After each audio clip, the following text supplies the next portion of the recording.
I am Ferdinand Marcos, and I am the President of the Republic of the Philippines. I stand today on behalf of 110 million Filipinos. Hello people and hello universe, it's me again. Shout out sa lahat ng mga Pilipino sa buong digdig, especially the Marcos loyalists and supporters.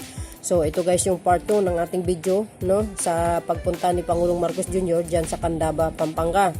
Kung nakikita nyo guys yung speech ni Mayor Manlaki na talagang wala man siyang binanggit na pangalan pero nagpahiwatig ito ng full support sa Pangulong Marcos Jr. Nasabi niya nandito kami para suportahan ka. Biro nyo yun.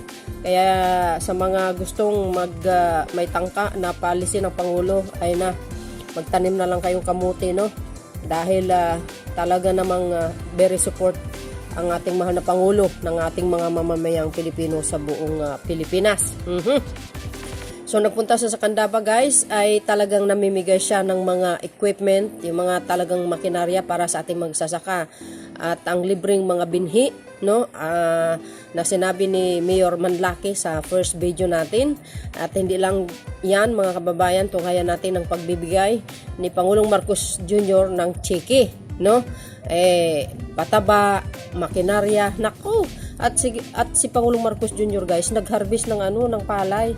Nagpunta siya diyan talaga, no, para mag-harvest.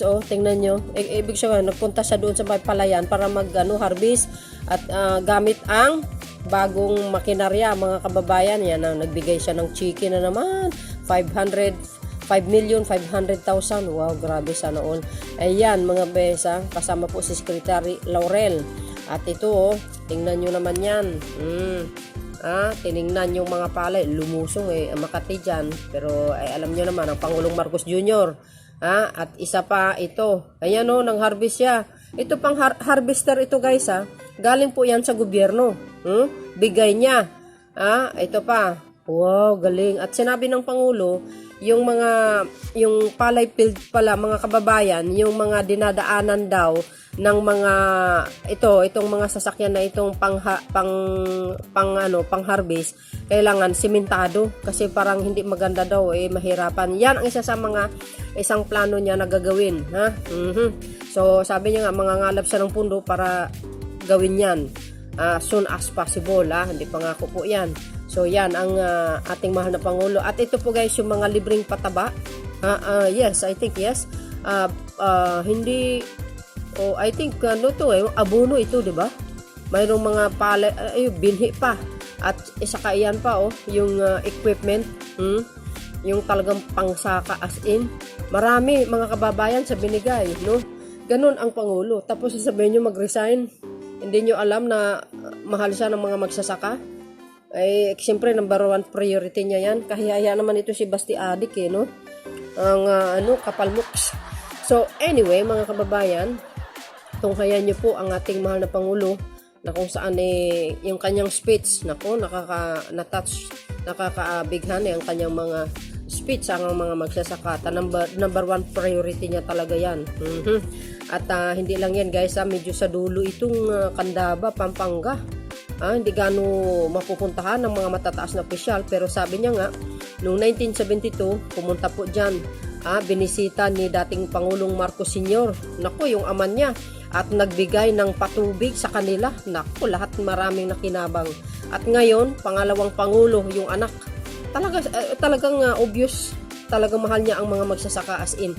Nakafocus siya at binisita niya ang mga taga Candaba. Sa pinakadulo ito no? Kaya tuwang-tuwa talaga guys ang ating mga kababayan ng mga kapangpangan. So but anyway, pakinggan nyo ang kanyang speech at ang pamimigay ng kanyang mga chike sa ating mga kababayan. At kasama niya po si Secretary Laurel. So yun guys. Bago yan, syempre, don't forget to hit the comment section. Okay? Eto na.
Department of Agriculture, Bakit? ang ating Bakit? Anong gagawin mo? Secretary Kiko Hindi Laurel. gutong kamanan. Ha? Andito rin po Bakit? ang ating kongresista, Pampanga, 4th District Representative Ana York Bundok. Ang Mayor ng Candaba, Mayor Rene Estacio Baglangke, na nagpapakita ng picture. Matagal na pala kami magkakilala. Pero hindi na tayo nakikilala sa picture na yun. Tumanda na tayo pareho.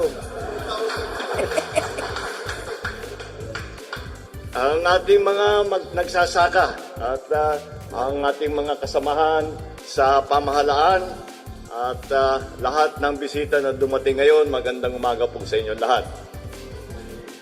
Nagtitipon-tipon po tayo ngayong araw dito sa Candaba, Pampanga upang makiisa sa pag-aani ng palay.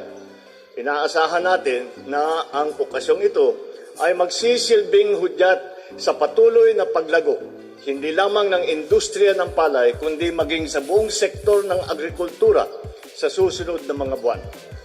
Nais kong ibahagi sa inyo ang kahangahangang tagumpay ng ating sektor ng agrikultura noong nakaraang taon.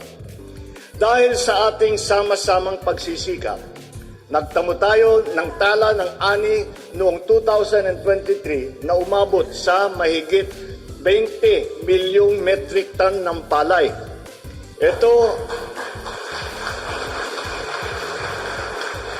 Ito ay nagpapakita ng 1.5%, 1.5% na pagtaas mula sa nakaraang taon o dagdag na mahigit na 300,000 tonelada ng palay ang inaidagdag sa nakaraang taon. Ang pamamahagi ng mas magandang uri ng binhi at pagbibigay ng malawakang suporta sa pataba ay siyang nagbunga ng positibong resulta na ito. Sumasailalim po rito sa walang sawang dedikasyon ng ating mga magsasaka at sa matagumpay na pagpapaganap ng mga programa ng kagawaran ng pagsasaka. Ngunit, habang tayo ay nagdiriwang ng ating tagumpay, mahalaga rin na kilalanin natin ang mga hamon ng ating haharapin. Andiyan po ang El Nino, na kasalukuyan nagdudulot ng malawakang pinsala at perwisyo sa ating mga pananim at sa ating mga magsasaka. Inaasahan natin titindi pa ito hanggang sa susunod na buwan ng Pebrero. Tinatayag aabot po ng hanggang Hunyo nitong taon at patuloy na magdudulot ng malaking banta sa sektor ng agrikultura sa nalalabing buwan ng 2024. Gayunpaman, hindi tayo natatakot. Sa halip, buong loob at lakas at sama-sama nating haharapin ang El Nino. Noong kami ay papunta rito, napapag-usapan namin ni Secretary Laurel ang lahat ng paano yung mga bagong sistema. Galing po kami sa Vietnam. At ang Vietnam, napakalaki po ng ani. Doon tayo bumibili pag nag-import tayo. Pag nagpipilitan tayo mag-import, karamihan ng importation natin galing sa Vietnam.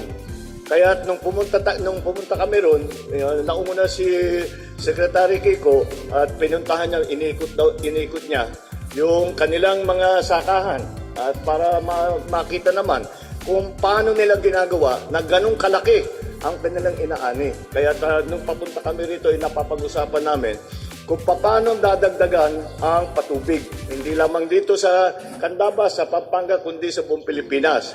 Dahil alam naman natin, kayo mga magsasaka, naunawaan ninyo ito na mabuti, na talaga naman, basta't bigas ang pinag-uusapan, basta palay ang pinag-uusapan, ang patubig, ang talagang pampaganda para lahat ng lugar na, tree croppings na. Hindi lamang doon sa yung mga rain-fed ngayon, 2 croppings lang. Dito, mabuti may 3 croppings na kayo. At ang sekreto talaga dyan, ang susi talaga dyan ay yung patubig. Kaya tinitignan po namin yung mga sistema na ginagawa. Palagay ko susubukan natin yung solar powered irrigation. Lalagay po tayo ng solar, tapos yun ang gagamitin na kuryente para sa mga bomba. At hindi naman tinitignan namin makakatulong kagad ito dahil ang ini-import natin siguro 3.5 mga 3.5 million tons sa bawat taon. Kung mabuo namin itong aming pinaplano ay lalaki ang ani natin dahil yung irrigation area 180,000 hectares more or less ang madadagdagan sa irrigable land. At makakapag third cropping mga 1.2 million tons. Wow. Pag nabuo na natin. Ngunit magsisimulan pa lang natin. Ngunit yan talaga ang sagot sa ating mga nagiging problema. Hindi lamang sa bagyo, hindi lamang sa mga El Nino, kung hindi pati na sa pag-transport ng ating mga ani. At napag-usapan din namin pati mga puerto para hindi na malayo ang pinupuntahan, hindi na malayo para makapag-transport ng inyong sinaka. Kaya't yan po ang aming mga pinaplanong upang pagandahin pa ang sitwasyon natin sa sektor ng agrikultura. Patuloy natin palakasin at pag-ibayuhin ang mga tulong para sa mga apektadong lugar at mamamayan. Ilan sa mga hakbang na ginagawa natin ngayon ay ang paglikha ng mga binhing umaayon sa pagbabagong klima. Gayon din ang pagsasagawa ng climate risk assessment para sa mga nasalantang pamayanan. Kayo mga magsasaka, ramdam na ramdam ninyo yung tinatawag na climate change. Kaya kailangan natin, pag-aralan natin na mabuti, kung merong mga ibang variety na pinag-aaralan na baka maaring gamitin kapag masyadong malakas ang pagka nabagyo, kapag masyadong malakas ang ulan, kapag naman walang ulan, maasa tayo sa ating irrigation. Patuloy din nating isinusulong ang mga infrastrukturang magpapatatag sa ating mga sakahan sa panahon ng kalamidad. Kasabay din dito ang pagbibigay sa mga mangingisda at magsasaka ang mga paalaala at maagang babala upang maiwasan ang matinding pinsala sa mga pananim. Ngayong taon, palalawakin din natin ang patubig para sa mga sakahan ng pamamagitan ng Philippine, ito yung sinasabi ko, Philippine Solar Irrigation Project, na mga small-scale irrigation project upang mapataas ang produksyon at kita ng ating mga magsasaka. Ito po, yung bawat isang unit ay makakapagpatubig ng 20 hektarya. Sa ganung siguro mag-aano tayo ng Grabe. Maglalagay tayo, libo-libo itong aming pinaplanong na ilalagay at iniisip na nga namin kung paano sa budget, kung saan kukunin. At lahat ng tinatawag na supply chain, kung saan ang dinadaanan, pag inaanin ninyo, sasakay nyo, pati yung processing. Nakita naman natin dito, ang ganda-ganda ng rice field ninyo. Pero wala kayong processing. Kaya Bulacan pa yata pinapadala, no? Kaya yun ang dapat natin iunahin din, ang mechanization para dito na kayo mag-processing. Ang pinagbibili ninyo bigas na, hindi na palay. At nasa sa inyo yung counting kita ay may iwan dito sa Candaba, may iwan dito sa Pampanga, hindi na mapupunta sa ibang lugar. Kaya that's my president, matalino talaga eh. Ganyan ang aming ginagawa dahil small scale. Marami naman tayong mga halimbawa na nakita sa iba't ibang bansa na maaari nating gayahin na bagay naman sa Pilipinas. Ito yung mga bagay-bagay na yan.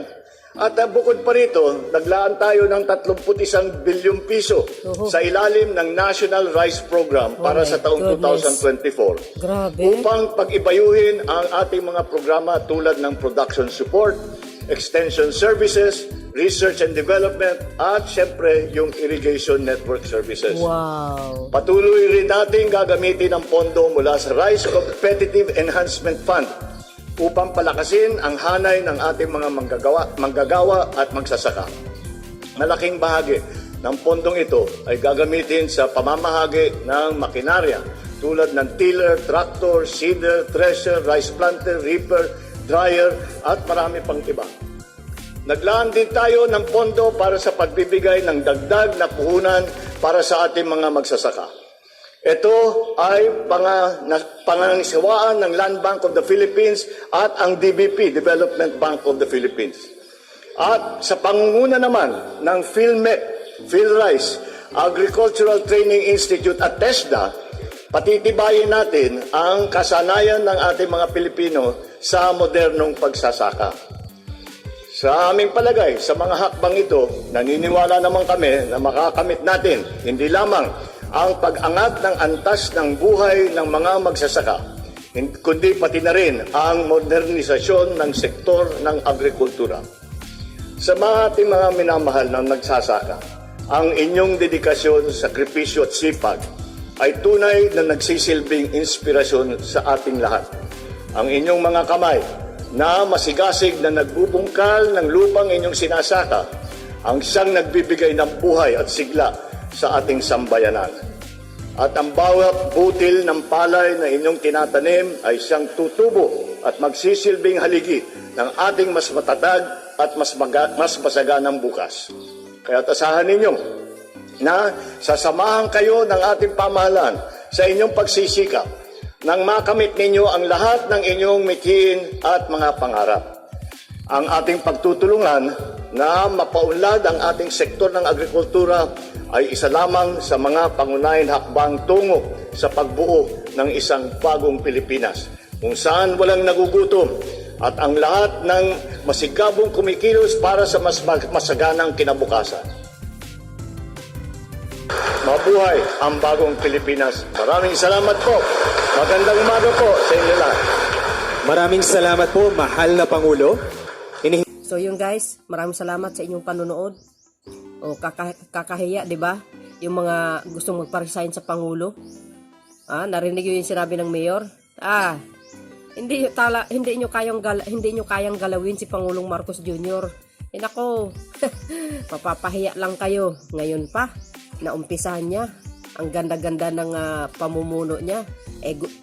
Love na love siya ng mga magsasaka, lalo na yung mga natutulungan niya sa iba't ibang lugar. Nako! So yun guys, patuloy ang support natin sa ating mahal na Pangulo. Maraming salamat po sa inyong watching. Don't forget to like, hit the button bell para lagi kayong updates sa aking mga next video. Boy, and baboos! God bless Philippines!